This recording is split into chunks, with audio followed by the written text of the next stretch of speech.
Assalamu alaikum wa rahmatullahi wa barakatuh. Bismillahir Rahmanir Rahim. Walhamdulillah.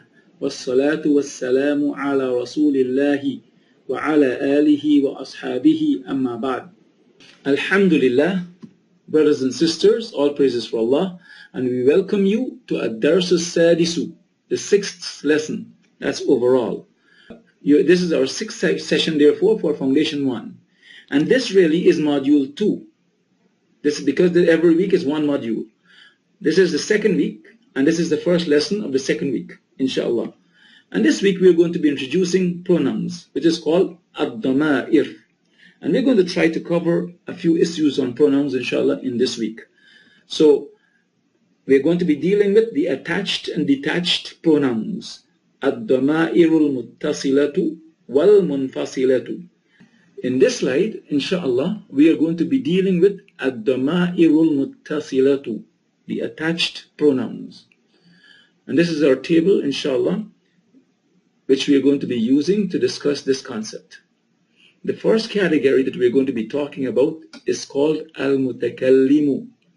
And this is dealing with the speaker, the one who is speaking. Like I'm speaking right now, I'm the Mutakallim. So I say I. That's called the first person singular in English. And it can be used for both masculine and feminine.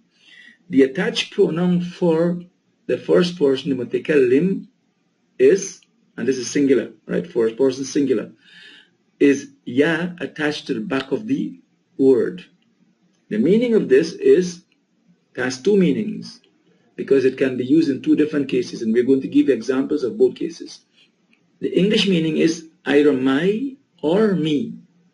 My or me, based on how it is used. When it is used with a noun, like kitabun is the word we are choosing here to use, kitabun, we add ya to it. Kitabun means a book. We add ya to it, it becomes my book. My book. So you see how the my is the meaning here when it is used with a noun. When it is used with a preposition, like with the lam, kasra li. Li means, as we said, for, as we discussed when we discussed the meaning of prepositions. Lam ya kasra, li means for me. We don't say for my, right? For me. So when it is used with the preposition, the meaning is different. After dealing with the singular, we go to the plural. Right? We said in Arabic language there is singular, dual, and plural. For the first person there is no dual. But we are not dealing with dual in this table anyhow. We are only dealing with singular and plural, inshallah, for the number. The representation of this, the attached pronoun here is noon, alif, fatha, na, not na, na, which means our or us. It can mean our if it is used with a noun. So we have kitabun again, we add na to it. Kitabun means book. Na adds to it, it becomes our book, right? Our book. Notice, when it is added to the preposition, it becomes lana. Now, lam kasra li, or lam fatha la, it's used like that, inshallah. Sometimes lam kasra li, like in li, and lam fatha la for laka, lana. In this particular case, it means for us.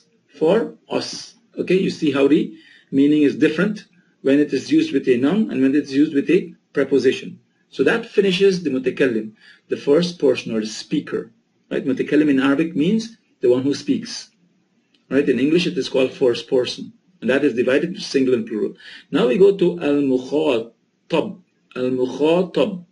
Al-mukhatib is the ism al-fa'il, the one who addresses someone else. The mukhatab is the one who's addressed, right? That is for the masculine singular, right? And it's the one that is spoken to.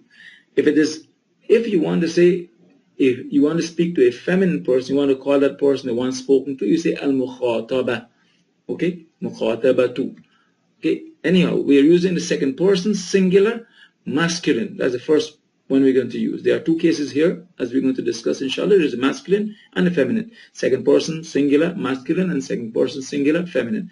We are dealing with the masculine now, and it's represented by a simple K, ka with fatha. Ka with fatha. Ka. So it's pronounced ka, right? And it means your or you, and this you have to put the masculine here because in English there is really nothing to differentiate whether it's masculine or feminine. So we have to put in that little M there to represent masculine. So we have kitabu ka. As we said, kitabun is the base word we're using. We are adding the damir ka, fatha ka to it, so it becomes kitabu ka. Alright? Kitabu ka means your book. Your book, masculine singular.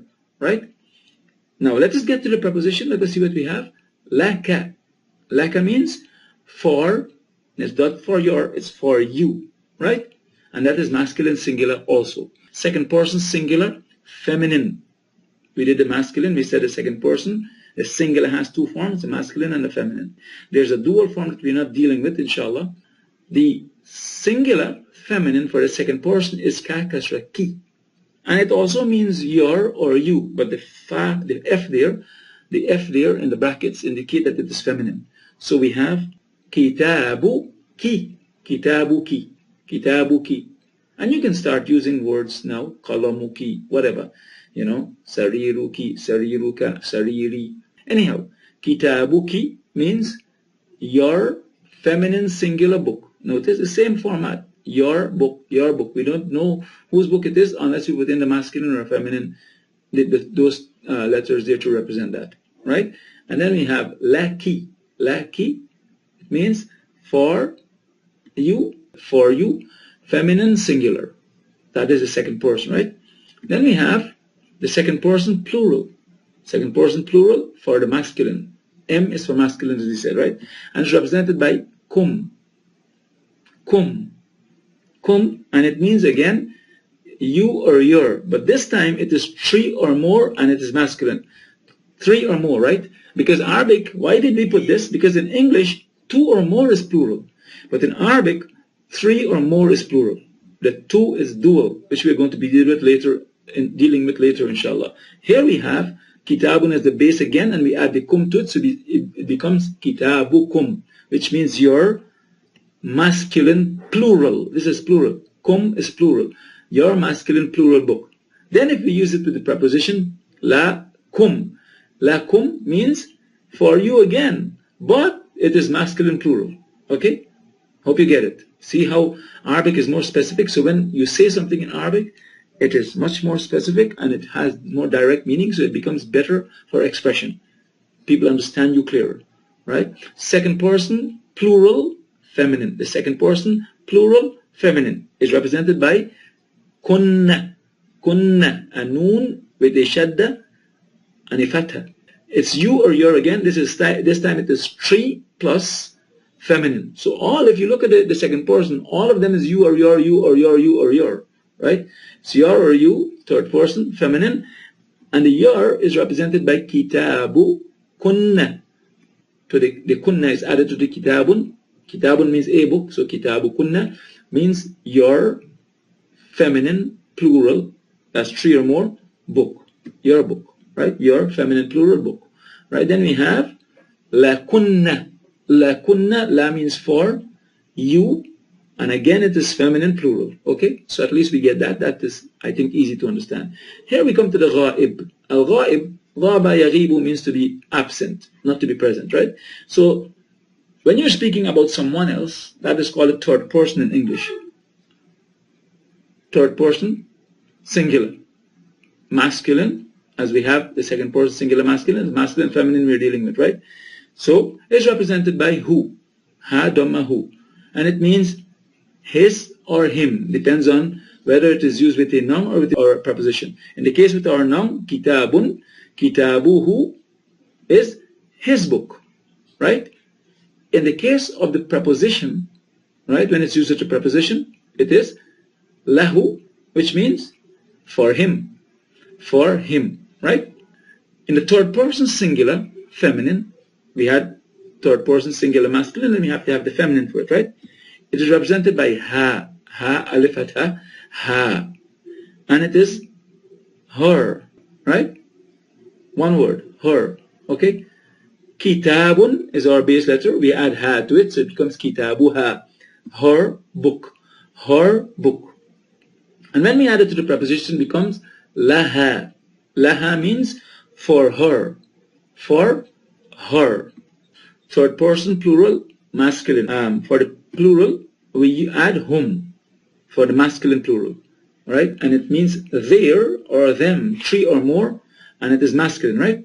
So we have kitabuhum, kitabuhum, which means their masculine plural book, their masculine plural book. Lahum, when we add it to the preposition, lahum, it means for them, masculine plural. Then we come to the third person plural feminine, and it's represented by hunna, hunna.